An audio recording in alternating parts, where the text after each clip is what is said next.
Welcome to my kitchen. If you're new here, I'm Connie. I like to cook healthy from scratch recipes for my family that take not too much time because, as we all know, there's never enough time in the day. Sometimes we just need a fast, delicious meal for our family. Today, I am going to share just that meal with you. I love to cook these one-pot meals, not just because they're usually a little quicker than other meals, but because it's a much faster cleanup as well. Today, we're going to make some creamy pasta Alfredo. And before we get started, we need to first mill some of our flour to make our noodles. I have a video where I make my favorite dough for pasta. So if you haven't watched that, I will link that video here. I'm just going to kind of breeze through the pasta making process here. And if you want some more information on it, you can check out that other video. Now, if you don't want to make your own pasta, you can just use a box of your favorite store-bought noodles for this recipe, and that'll make it even faster for you to make. I would just cook the noodles for the amount of time that it says on the box. As I'm cutting the pasta, I like to just lay it out on a baking sheet that has a wire cooling rack fitted inside of it, and it helps for the pasta to start drying a little bit before I cook it. But I don't really worry about letting it dry for too long unless I'm trying to store it or put it in the freezer or refrigerator for a later date. You can extrude the pasta, cut it to length, and cook it immediately after. With this recipe, these noodles turn out so nice. There's nothing better than fresh pasta. In case you're wondering, this pasta, from the time you start the machine and it's extruding, it usually only takes between probably 8 and 10 minutes to extrude all of the pasta dough that's in the pasta machine.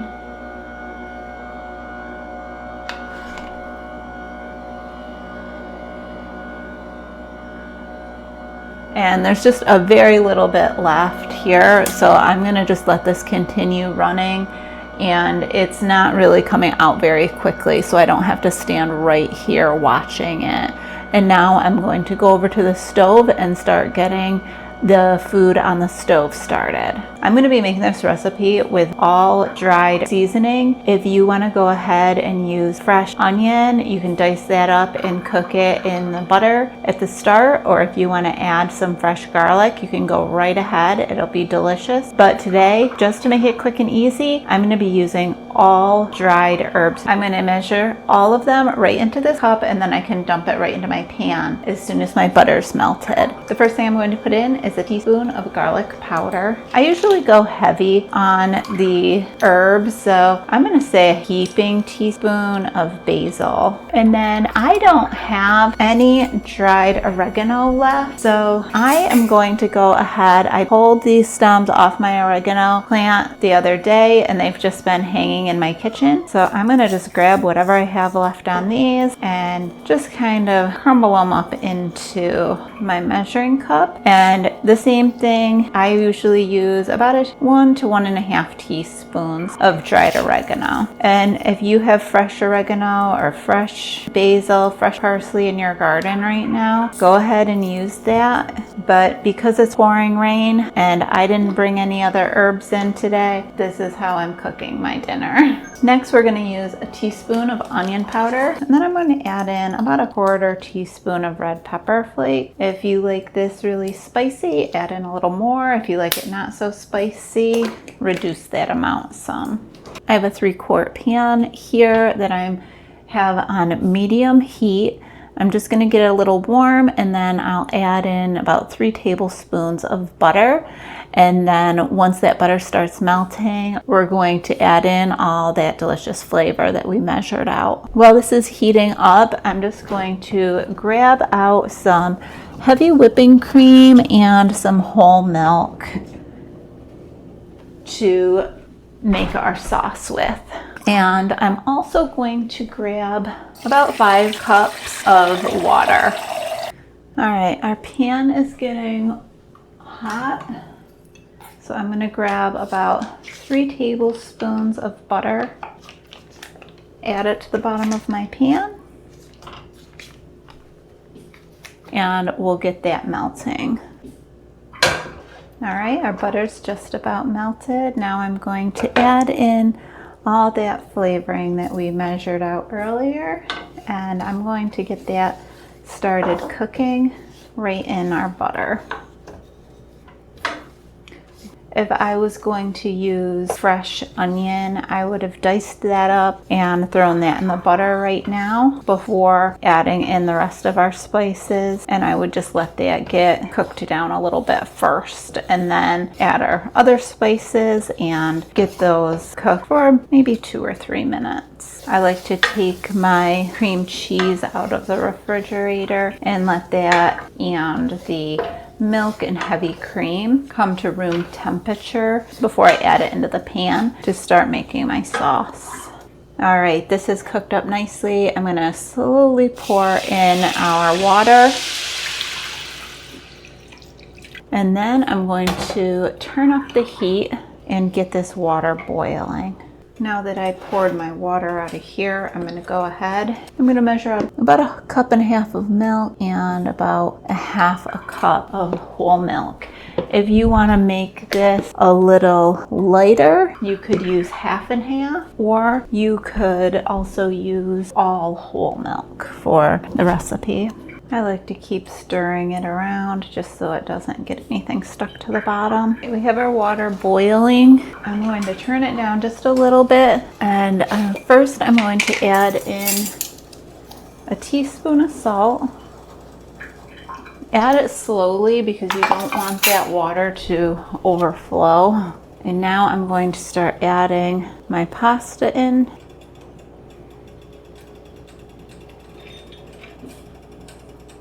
Cook the pasta for about 10 minutes at a rolling boil.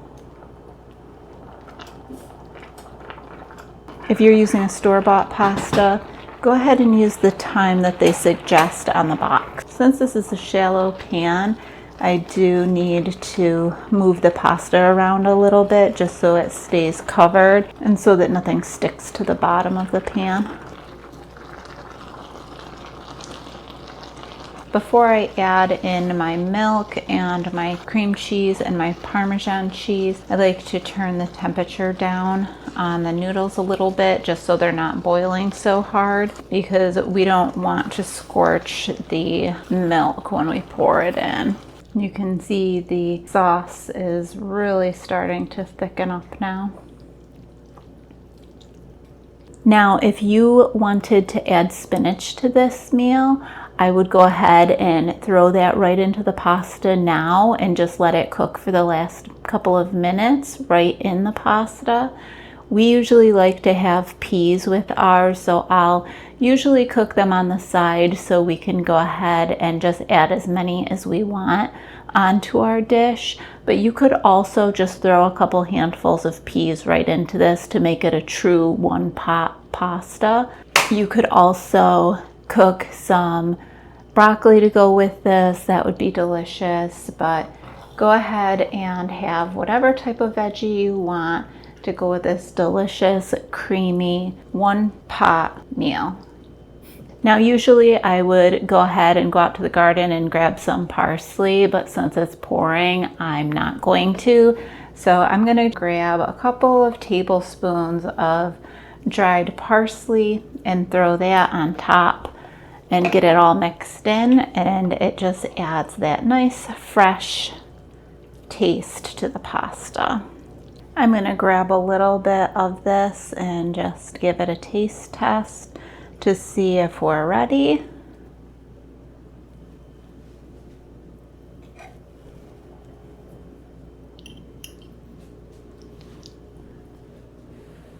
I'm sure it's very hot, so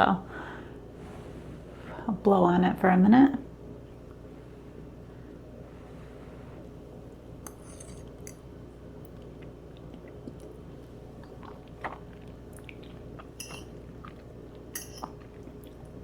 It's nice and creamy.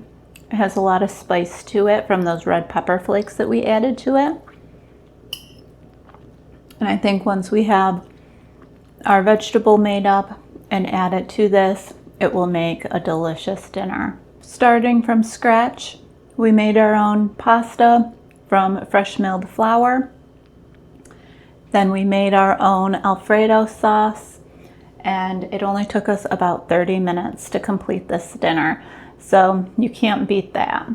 I better get some vegetables made up and serve this to my family because they're hungry.